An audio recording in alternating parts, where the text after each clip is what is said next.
Okay, so this is going to be a tough question to ask myself, but I have been writing a novel called Cannibal M.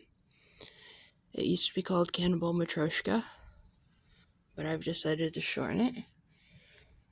So the question I'm asking myself is, what is this story all about? How can I explain it to everybody else?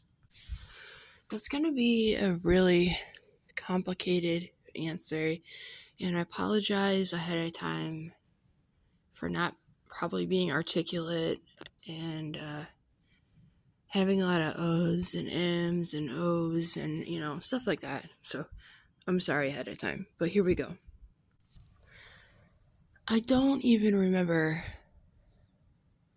exactly how I came up with the idea for Cannibal Matryoshka. It was probably several years ago,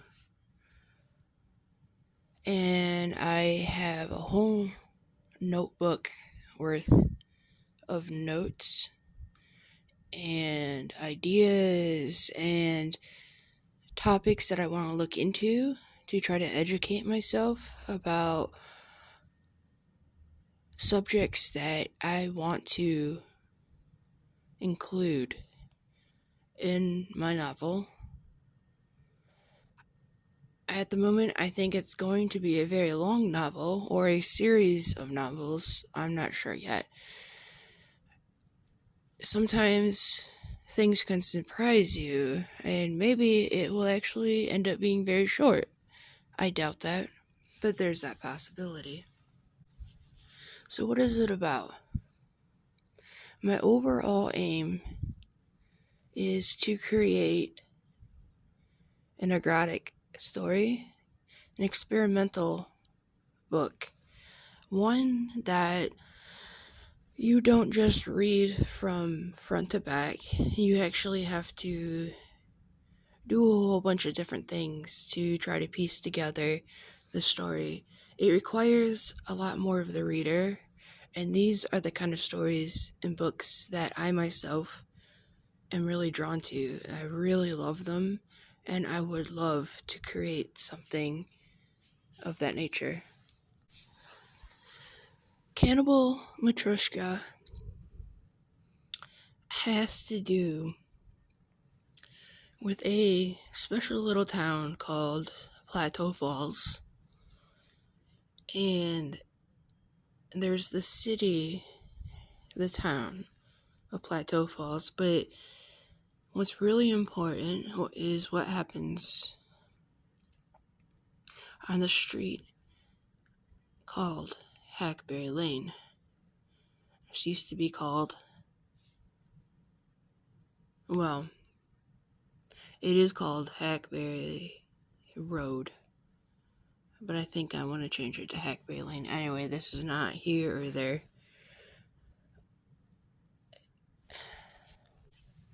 There is a special house on Hackberry Road that has been made and designed and constructed of a special tree that was cut down. This tree exists over centuries, and this world is very similar to our own, but it is not our own world. And in the past, there is a history of a family who set in motion a kind of spell that if you did this, that, or another thing correctly, this house will become the downfall of the universe that this story exists in. But that is the overarching arc of the story. But there will be dozens of other smaller arcs within this town. The town of Plateau Falls exists like it exists in my mind. It will be a shadow of my own mind and the compartmentalizations of my mind. And within that, there will be a lot of Easter eggs, a lot of hats off nods to other great works of art that I have in my head that I want to include within the town of Plateau Falls. Within the town, there will be, alright, here we go. There's gonna be a small cult. It's going to be a cult of dreams. And aside from that, there will be a lot of other fun areas for the reader to explore on their own. And some of this will not necessarily mean a lot to the overall story, but it will build on the lore of Plateau Falls. I am very excited to be creating this universe that I have in my head, because possibly not all of it will be put into the singular novel. It offers me an opportunity to build on it in other areas, potentially other books, etc. So, a lot of strange things are going to happen within this town of varying degrees. You're going to meet a lot of townsfolk who, for the most part, will be and are sane and reliable narrators. But there will be characters that are going to be slightly askew. And some of these characters are actually going to be the heroes of the story. And some of them will be the enemies. But there will also be strangers coming into this town that just aren't right. And the townspeople are going to have to try to understand them, try to deal with them as best as they can. And we'll see how they deal with that.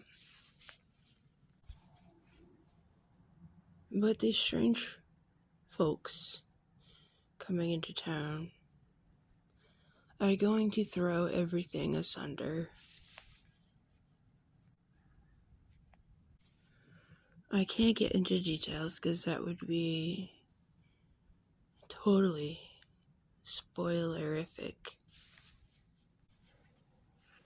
But eventually, this town is going to come under fire between heaven and hell. There will be hysteria, and that hysteria in part will be introduced via some edible foods. And some cartoons will come to life. And also, there will be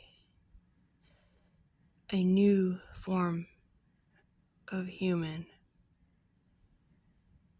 new humans that will be born from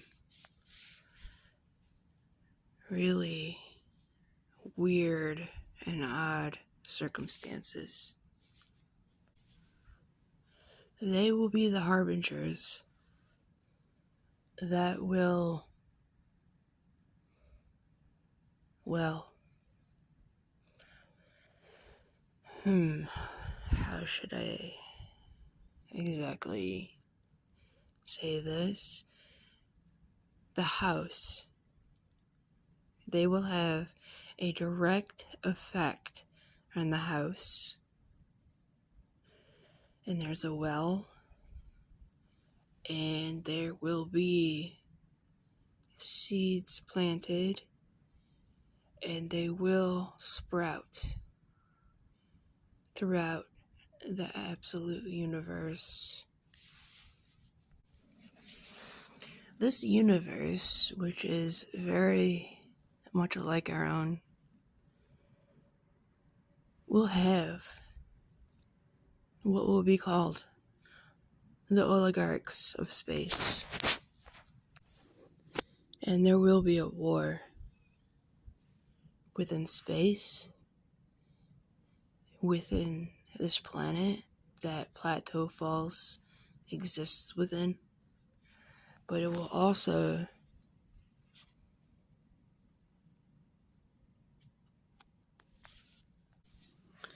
affect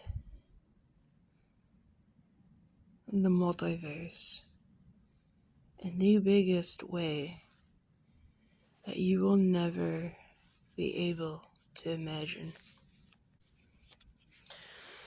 On a side note, let's talk a little bit about science and cosmology.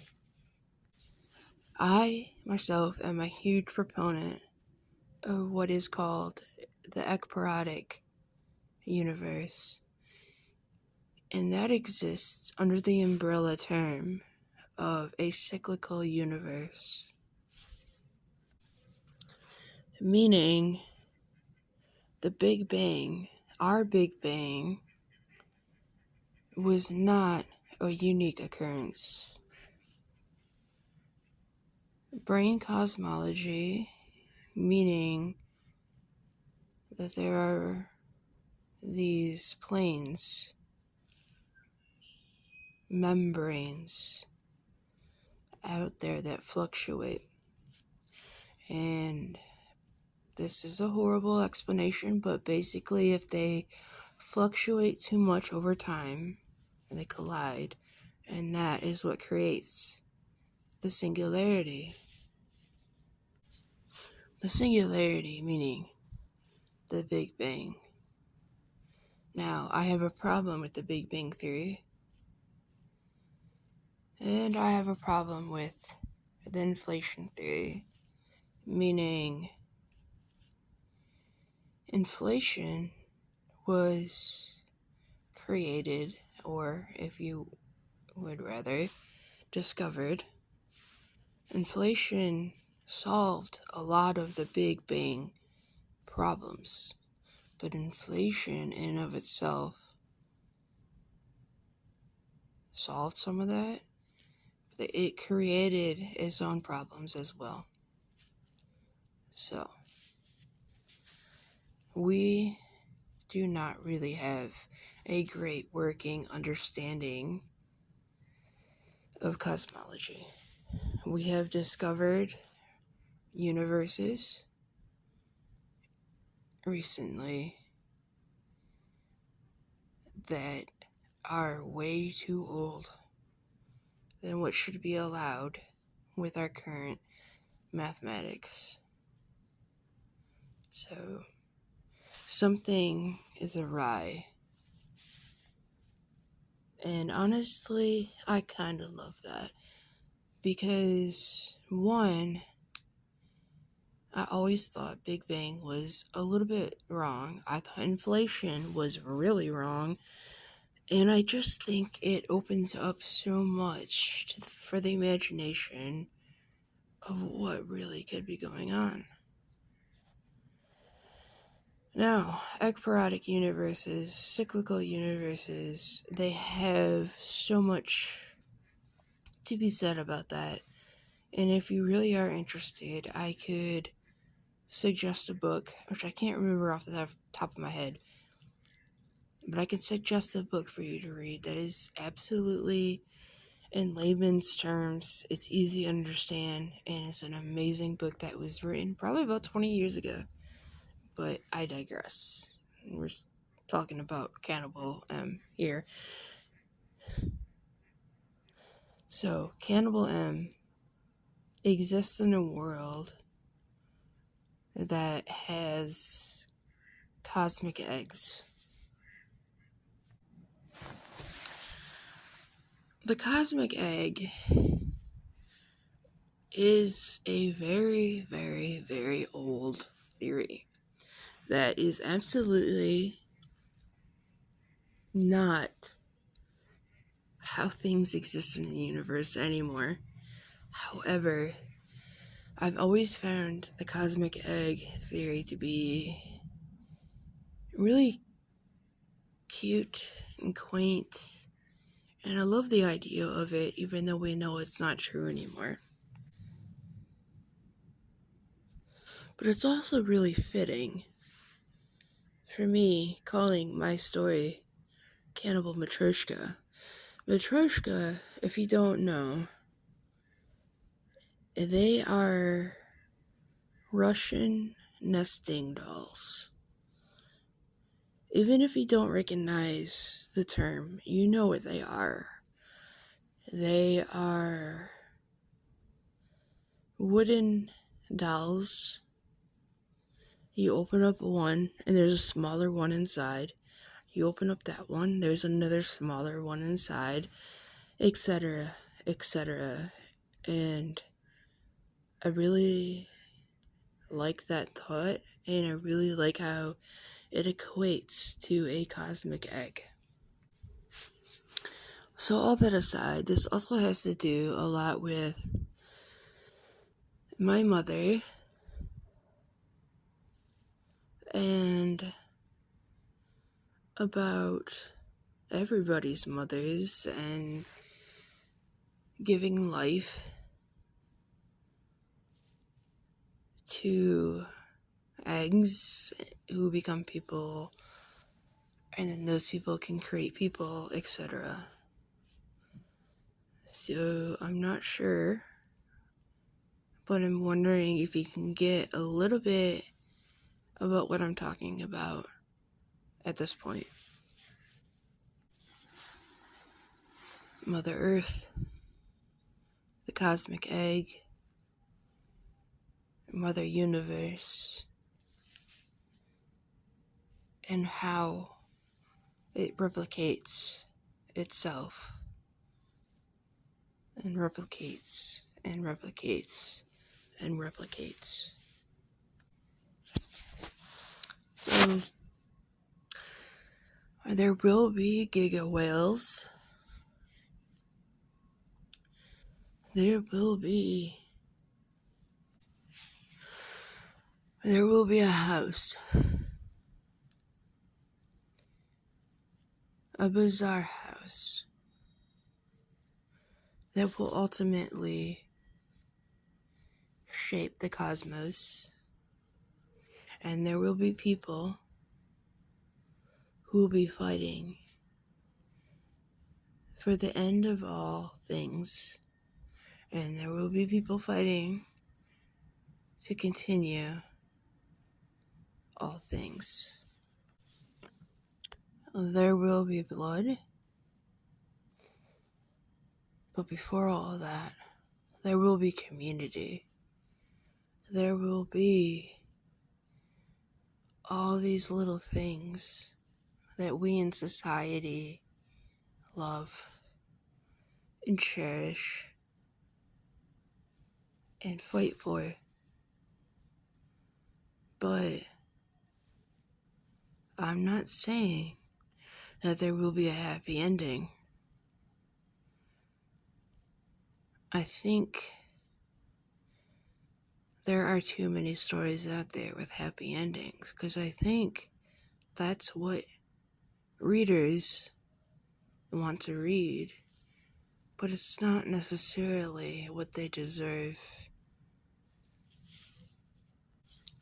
Sometimes, the bigger picture of things might need to be more outspoken than what you want to give your readers. I will say this. There will be, at the end of my novel, somewhat of a little bit of a bright light. A continuance, to some extent. But before all that, I want to really make my readers fall in love with this town and this community and how it will reflect my brain, my thoughts, my memories. This book will be intrinsically me. But the great thing about it is that you don't need to know that. You will never need to know that. The reader will never have to know that. The book will exist on its own feet.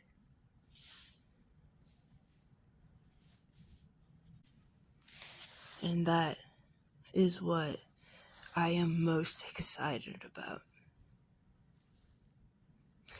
Okay, thank you for listening. If you have listened to all this 22 minutes, I appreciate you, love you, and I'm going to keep working on writing. Not just this, I have other things that I am writing, but this is just all consuming for me.